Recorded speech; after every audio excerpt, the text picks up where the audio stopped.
जी, जो मैं समझना और जानना चाह रही हूँ कि जिस मूर्ति का चयन किया गया है, रामलला की जिस मूर्ति को चयनित किया गया है, उसका शुद्धिकरण करने के पश्चात उसको जब मंदिर में प्रवेश करवाया गया तो उनकी आंखों पर काले रंग की पट्टी बंधी हुई है। इसका अर्थ क्या है, पहले तो ये बताइए, और ये हटाई कब जाएगी 22 जनवरी को?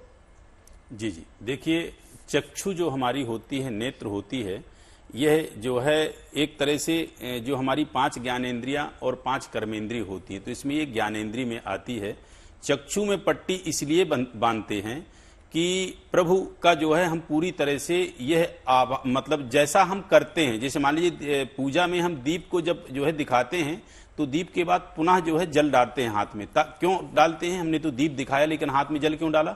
इसलिए कि जल हम जैसे दीप पकड़ते हैं तो हाथ में जो महसूस करते हैं कि अग्नि तत्व का प्रवेश हुआ, तो जैसे ही अग्नि तत्व का प्रवेश होता है जल डालते हैं, तो हम आभास करते हैं कि अब प्रभु उस पाषाण पत्थर की जो मूर्ति थी, हमने पूरी तरह से उसको अभिमंत्रित किया, मंत्रों से प्रतिष्ठित किया, सिद्ध किया, अधिवास किए, आदि आदि चीजें जो की, तो अब उनमें पूरी तरह से प्राण आ गए हैं।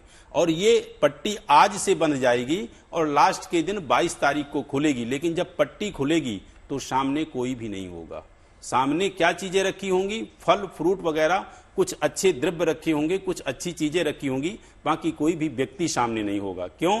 क्योंकि प्रभु जब आंखें खोलेंगे तो उनका जो आवेश है और जो वो चीजें एक तेज है, उसको एक इंसान जो है सहन नहीं कर सकता। तो उनके खाने पीने की वस्तुएं रख दी जाती हैं, फल फ्रूट आदि रख दी जाते हैं। तो ये पट्टी इसलिए बांधी जाती है और खोली जाएगी 22 तारीख को। जी, पंडित जी, एक बात और कहा जा रहा है कि मूर्ति जो है वो नीले पत्थर की है। नीले पत्थर का चयन क्यों किया गया मूर्ति के लिए? देखिए, नीले पत्थर के तो विषय में प्रभु राम के विषय में कहते हैं, नीलांजनस्या मन को मलांगम सीता समारो फितवाम भागम। नीला उनका कलर है। नीलांजनस्या मन को मलांगम सीता समारो फितवाम भागम। तो उनका नीला कलर है। वाम भाग में मां सीता विराजमान हैं और वो राजीव लोचन कहे गए हैं। तो इसलिए उनका जो कलर है, उसकी मूर्ति का जो कलर है, इसलिए नीला कलर है, क्योंकि उनके विषय में कहा ही गया। अरविंद जी, एक और चीज बताइए, चूंकि आप दिशाओं की बात कर रहे थे, मूर्ति की दिशा किस तरफ होनी चाहिए, तो भगवान राम के साथ जो बाकी मूर्तियां स्थापित की जाएंगी उनकी दिशाएं भी बता दीजिए जरा। हाँ, बहुत बढ़िया आपने पूछा। देखिए, प्रभु राम की जो दिशा होगी वो तो पूर्व दिशा होगी, और जो वहां पे भगवान जो है शिव जी की तस्वीर स्थापित की जाएगी, तो वो शिवलिंग की कोई भी दिशा हो सकती है। तस्वीर है तो वो भी उत्तर और पूरब हो सकती है, या उत्तर पूरब का कोना ईशान कोण हो सकता है। इसके बाद जो गजानन गणेश विघ्नहर्ता की मूर्ति जो वहां पे रखी जाएगी, उसकी भी दिशा जो है उत्तर और पूरब हो सकती है। लेकिन वहीं जहां दुर्गा जी की मूर्ति का स्थापन होगा तो उनकी दिशा दक्षिण हो सकती है, पश्चिम हो सकती है, लेकिन उनकी दिशा जो है उत्तर नहीं होगी, क्योंकि कभी भी भगवती देवी की दिशा उत्तर दिशा नहीं होती है।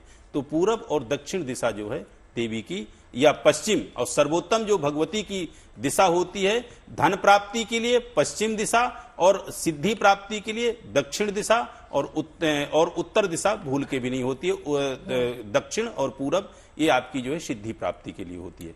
तो प्रभु राम की तस्वीर होगी, उसके अलावा और 4 देवता होंगे। कौन कौन होंगे? गणेश, भगवान शिव, भगवती दुर्गा, और साथ में सूर्य आदि का जो है वहां चिन्ह दिया जाएगा। और वैसे ही प्रभु राम के भगवान सूर्य जो है वंशज हैं और आदि देव कहे गए हैं। आदि देव नमस्तुभ्यम, दिवाकर जी है जो उनके आदि देव ही हैं। पंडित जी, एक बात और, न्योता जिन जिन लोगों को भेजा गया है उसमें चावल है और भी कई सामग्री है। कुछ लोगों से जब बात हुई तो उन्होंने इस बात पे चिंतन व्यक्त किया कि ये चावलों का आखिर किया क्या जाए जो न्योते में आए हैं। जी। देखिए, अक्षत जो चीज होती है, अक्षत जो दिया जाता है तो सुनिश्चित किया जाता है कि हमने आपको निमंत्रित कर दिया, तो आपने निमंत्रण वो स्वीकार कर लिया।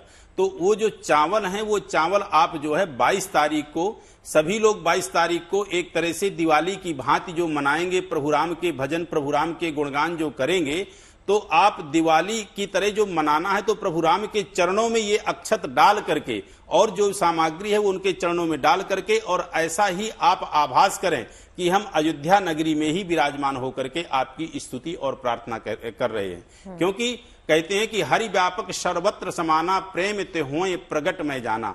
तो हरि हर जगह व्यापमान है, हर कण कण में है, हर जो है क्षण क्षण में व्याप्तमान है। तो ये सारी सामग्री उनके चरणों में अर्पित करके और आप अपने मन में यह आभास करें कि हमने आपके यहाँ ही आके अपनी हाजिरी लगा ली।